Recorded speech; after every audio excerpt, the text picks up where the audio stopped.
आपण पाहत आहात जत मराठी न्यूज। सद्गुरूंचे शरण जाऊनच मोक्षाचा मार्ग खुला। स्वामी समर्थ प्रकट दिनानिमित्त अनिल महाराजांचे प्रभावी कीर्तन। जत येथील छत्रपती शिवाजी महाराज नगर परिसरात श्री स्वामी समर्थ महाराजांच्या प्रकट दिनानिमित्त भक्तिमय वातावरणात विविध धार्मिक कार्यक्रम पार पडले। यावेळी महाराष्ट्रातील सुप्रसिद्ध कीर्तनकार हबप अनिल महाराज तडवळे यांनी आपल्या प्रभावी कीर्तनातून उपस्थित भाविकांना आध्यात्मिक मार्गदर्शन केले। जन्म आणि मृत्यूच्या फेऱ्यातून मुक्ती मिळवायची असेल तर सद्गुरूंचे शरण जाणे अत्यावश्यक आहे असे सांगत अनिल महाराजांनी स्वामी भक्तीचे महत्त्व अधोरेखित केले। त्यांनी पुढे सांगितले की स्वामी समर्थ हे भगवान दत्तात्रयाचे अवतार असून त्यांची कीर्ती देश विदेशात पसरली आहे। स्वामी समर्थ चॅरिटेबल ट्रस्ट जत यांच्या वतीने दरवर्षीप्रमाणे यंदाही प्रकट दिनानिमित्त विविध कार्यक्रमांचे आयोजन करण्यात आले। पहाटे अभिषेक पूजा व आरतीने कार्यक्रमाची सुरुवात झाली। त्यानंतर रामपूर येथील वीरशैव भजनी मंडळाचे भजन, दुपारी आरती व पुष्पार्पण तसेच महाप्रसाद वाटप करण्यात आले।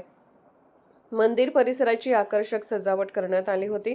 स्वामींचा गाभारा केळीच्या झाडे व विविध फुलांनी सुशोभित करण्यात आला होता, ज्यामुळे संपूर्ण वातावरण भक्तिमय झाले होते। कीर्तनात बोलताना अनिल महाराज म्हणाले, कोरोना काळाने आपल्याला जीवनाचे खरे महत्त्व शिकवले।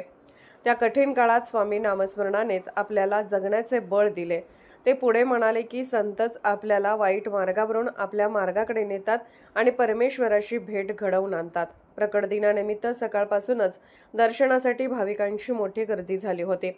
यावेळी आमदार गोपीचंद पडळकर यांच्यासह अनेक मान्यवरांनी स्वामींचे दर्शन घेतले।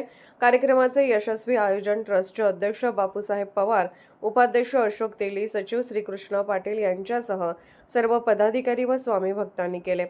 एकूणच स्वामी समर्थ प्रकट दिन उत्सव भक्ती, श्रद्धा आणि आध्यात्मिक ऊर्जेने भारलेला ठरला।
झालं व्यवस्थित तर बाळ, नाहीतर दोघांपैकी एकाचा अंत जन्म घेणं सोपं नाही, मरण त्याच्यापेक्षा भयानक आहे।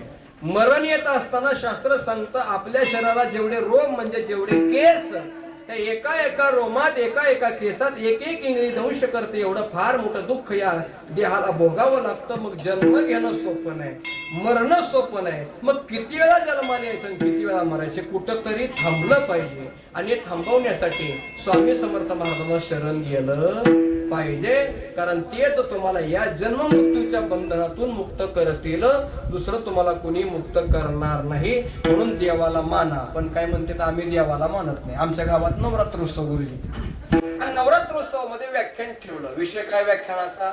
देव नाही, काय अर्धवट बुद्धीची लोक असते ते धार्मिक कार्यक्रमात मुद्दामून असले कार्यक्रम बसवतात महाराज। काय असतात महाराज? बघा, एखादा मनुष्य कीर्तन करतो पण त्याचं धर्मावर प्रेम नसते, त्याचं देवावर प्रेम, पण त्याचं दोघांना चालवायसाठी तो काय करतो, मी कीर्तन कराय। काय भागात माळकरी नाहीत पण कीर्तन करते, तर त्या लोक आमचा मेहना घ्या की त्याला तिकडे घरी जेवाय घ्या की तुझ्या मेहना तिकडे कीर्तनात त्याच्यामध्ये पुराण लागत।